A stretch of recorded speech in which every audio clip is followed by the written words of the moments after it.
ఫైనల్గా ఆంధ్రప్రదేశ్లో ప్రస్తుత అధికార పార్టీ అంటుంది అధర్మ పొత్తు పెట్టుకుంటున్నారు అని. కానీ వీళ్ళు ఒక పార్టీని ఓడించడానికి 3 పార్టీలు కావాల్సిన అవసరం ఉందని పొత్తుని ఎలా చూస్తారు? బీజేపీ, జనసేన, టీడీపీ పొత్తుని ఎలా చూస్తారు? మన ఎన్నికల వ్యవస్థలో పొత్తులు అనివార్యం. ఎందుకంటే చిన్న పార్టీలకి మన ఎన్నికల వ్యవస్థలో స్పేస్ లేదు. అదే దామాషా పద్ధతి ఎన్నికలు అంటే మీకు వచ్చే 5% ఓట్లకి 5% సీట్లు వస్తాయి. మీ మీద మమకారం ఉంటే 5% 15% పెరుగుతుంది. మన ఎన్నికల వ్యవస్థలో మీకు నిజంగా ప్రజల్లో 30% మద్దతు ఉన్నా కూడా 3%కి పడిపోతుంది మీరు గెలవాలనుకుంటే.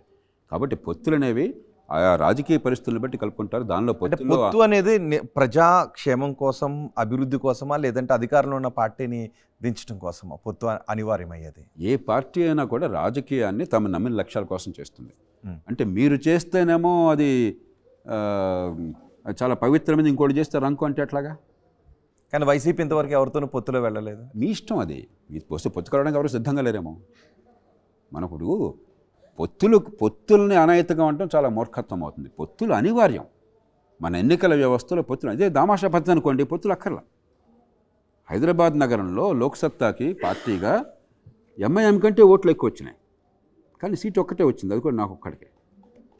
వాళ్ళకి 8 సీట్లు 7-8 సీట్లు వచ్చినాయి. మన ఎన్నికల వ్యవస్థ అట్లాంటిది.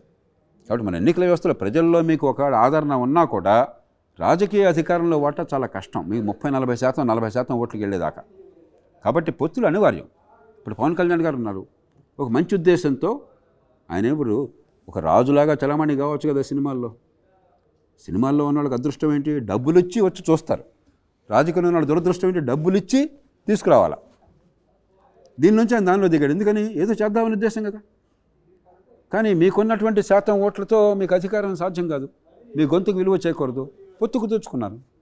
ఓకే, అంచేత పొత్తులతో తప్పంటాం చాలా మూర్ఖత్వమైన వాదన. అసలు రాజకీయంలో మీకు ప్రభావం అంటే దాన్ని జాతికి పనికొచ్చే రకంగా ఎలా తీర్చిదిద్దుదాం. ఓకే, అంతే తప్ప పొత్తులు లేకుండా భారతదేశంలో రాజకీయ పార్టీ ఎవరు కూడా, డిఎంకే గొప్ప పార్టీ కాదా? ఎంత చరిత్ర ఉన్న పార్టీ, ఎన్ని పొత్తులు ఉన్నాయి? బీజేపీ, కాంగ్రెస్ గొప్ప పార్టీలు కాదా? వీళ్ళందరూ పుట్టిన పార్టీలు అవన్నీ కూడా. పొత్తులు లేకుండా బతకగలరా ఇవాళ? అంటే పొత్తులు అనైతికమైన మాటే అసలు అర్థం లేదు. ఒక 6 పార్టీలు చెప్తాను. 6 పార్టీలకి మీరు ఎన్ని మార్క్స్ చేస్తారో? ఫైనల్గా కాంగ్రెస్కి మీరు ఎన్ని మార్క్స్ చేస్తారు? ఈవేళ పరిస్థితుల్లో చాలా బాధాతప్తమైంది. కాంగ్రెస్లో నాయకులంతా చాలా అత్యంత సన్నిహితులు నాకు. కానీ దేశ ఆర్థిక ప్రగతి పట్ల ఏమాత్రం అవగాహన లేకుండా, తాత్కాలికమైన తాయిలాడు తప్ప మరో పాలన లేకుండా, ఎక్కడ పొరపాట్లు చెప్పాను ఏమన్నాయో వీటి మీద దృష్టి పెట్టి దీనికి ఇవి చేస్తామంటే చాలా సంతోషించామండి. అవేమీ లేకుండా రాజకీయం చేస్తున్నారు. కొంచెం ఔదార్యంగా ఇస్తున్నాను కాబట్టి ఇది. బీజేపీకి ఎన్ని మార్క్స్ చేస్తారు? ఆర్థిక ప్రగతి, ఉపాధి కల్పన, ఒక దేశ భవిష్యత్తు పట్ల అవగాహన, మౌలిక సదుపాయాల విషయంలో ఫస్ట్ మార్కులు. కానీ మిగతా ఉన్నాయే, ఎన్నికల వ్యవస్థ కానీ, అధికార కేంద్రీకరణ కానీ, అవినీతికి వ్యవస్థాగత నిర్మూలన కానీ, చట్టబద్ధ పాలన కానీ గతంలో పొరపాట్లే కొనసాగుతున్నాయి. కాబట్టి ఇది అవి చేస్తే 4కి వెళ్ళిపోవచ్చు. 4. ఓకే, బీఆర్ఎస్కి ఎన్ని మార్క్స్ చేస్తారు? బీఆర్ఎస్ 2 గొప్ప పనులు చేసింది, చాలా తప్పు పనులు చేసింది. ఇందాక చెప్పాను కదా, అధికార కేంద్రీకరణ, అవినీతి, కుటుంబ పాలన, అహంకారం, అందుకే ఓడిపోయింది. ఇవన్నీ ఉన్నాయి. కానీ 2 గొప్ప పనులు ఉన్నాయి. అది కూడా ఈ అభివృద్ధి సంక్షేమానికి కొంత సమతూకాన్ని తీసుకొచ్చి అభివృద్ధిని కొంత సాధించారు. ఇది ఏమాత్రం చిత్తశుద్ధితో మాట్లాడినా కూడా సాక్ష్యాధారంగా మీరు. అందుకనే హైదరాబాద్ నగరం చుట్టుపట్ల పెద్ద ఎత్తున ప్రజలు పట్టం కట్టారు. కాంగ్రెస్ పార్టీకి ఒక్క సీటు కూడా రాలేదు. వైసీపీకి ఎన్ని మార్క్స్? కానీ పూర్తి చెప్పండి. ఓకే, అలాగే రెండోది ఒక ఉద్యమం నుంచి ప్రాంతీయ ఉద్యమం నుంచి వచ్చింది. ఆంధ్ర, తెలంగాణ అంత పొరపచ్చాలంటే చాలామంది భయపడ్డారు. ఆ పూర్తిగా మనసుల్లోంచి ఆ వైమనస్యాన్ని, ఆ కల్మషాన్ని తొలగించి ఏమాత్రం తేడా లేకుండా చేయగలిగారు. ఆ 2 కారణాలుగా వాళ్ళని గౌరవించాలి. కానీ ఖచ్చితంగా వైఫల్యాలు చెప్పాను కదా, ఆ వైఫల్యాలు ఉండబట్టే ఇప్పుడు ఎన్నికల్లో ప్రజలు మద్దతు ఇవ్వలేకపోయినారు. వైసీపీకి ఎన్ని మార్క్స్ చేస్తారు? ఇందాక చెప్పాను అనుకుంటే. వైసీపీకి చెప్పలేదు. కాంగ్రెస్, బీజేపీ, బీఆర్ఎస్ని తీసుకున్నాం. వైసీపీకి ఎన్ని మార్క్స్ చేస్తారు? ఓకే, ఇది కొంచెం 1.5 యాక్చువల్గా. ఓకే, నేను కొంచెం జనరస్, 2 కడుతున్నాను. సంక్షేమం తప్ప పరిపాలన లేని రాష్ట్రంలో మరీ అడ్డగోలుగా చట్టబద్ధ పాలన దేశంలో లేదు. అది కూడా ఒక శృతి మించి గీత దాటిపోయి బడితున్నవాడిదే బర్రెన్న తీరులో వ్యవహరిస్తే దేశ భవిష్యత్తుకి, రాష్ట్ర భవిష్యత్తుకి అది క్షేమకరం కాదు. టీడీపీకి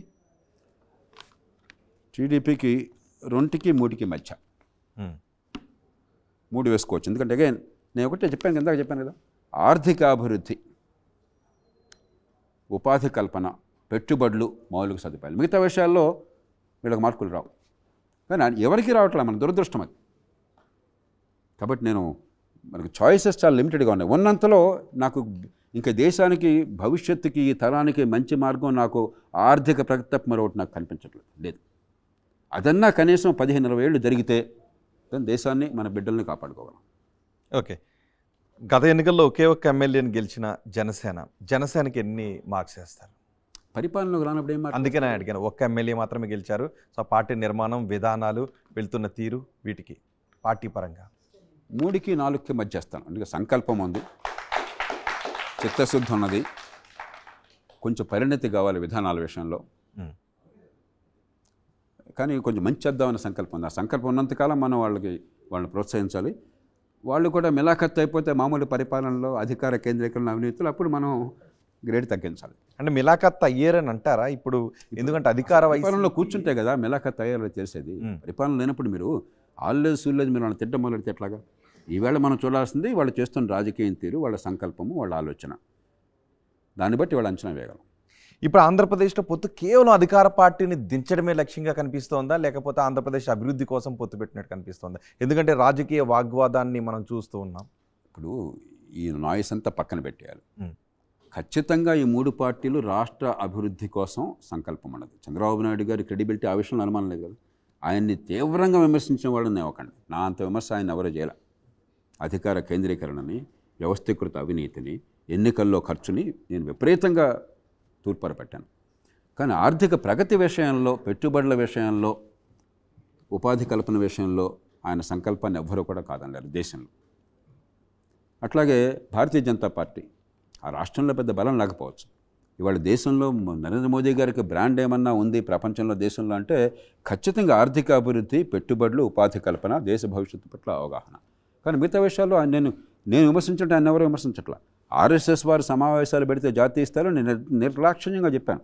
విద్యలో వైఫల్యం, ఆరోగ్యంలో వైఫల్యం, చట్టబద్ధ పాలన వైఫల్యం, అధికార కేంద్రీకరణలో వైఫల్యం, లేకపోతే ఎన్నికల వ్యవస్థలో వైఫల్యం. కాబట్టి తప్పులున్నాయి. కానీ మనం ఉన్న పరిస్థితుల్లో మనకి పర్ఫెక్ట్ను, ఇంపర్ఫెక్ట్ చోట్ల మనం 2 ఇంపర్ఫెక్ట్ శక్తుల్లో ఉన్నంతలో గుడ్డులో మెల్ల ఏది, ఉన్నంతలో ఎవరిని నమ్ముకుంటే మనకు ఉన్నంత పరిస్థితులు బాగుపడతాయి. అంతేగాని ఇవాళ ఆ రకంగా పర్ఫెక్షన్ అయితే అందరినీ ఇంటికి పంపించాలి. ఇంటికి పంపించి ఏం చేద్దాం మనం? మిమ్మల్ని ప్రధానమంత్రిని చేస్తారా? మిమ్మల్ని ముఖ్యమంత్రిని చేస్తారా? లేదు కదా. ఉన్నది ఇది, ఉన్నంతలో ఏది అని చూసుకోవాలి. Thank you very much Jayaprakash Narayana గారు, ఆర్టీవీ అన్సెన్సర్లో పాల్గొని ప్రస్తుత దేశవ్యాప్తంగా అలాగే తెలుగు రాష్ట్రాల్లో రాజకీయ పరిణామాల పరిస్థితులపై మీ విశ్లేషణ అందించినందుకు, చాలా విలువైన సూచనలు కూడా చేసినందుకు. ఇవి లోక్సత్తా వ్యవస్థాపక అధ్యక్షులు, మాజీ ఐఏఎస్ అధికారి జయప్రకాష్ నారాయణతో ఆర్టీవీ అన్సెన్సర్ విశేషాలు. తాజా సమాచారం కోసం చూస్తూనే ఉండండి ఆర్టీవీ.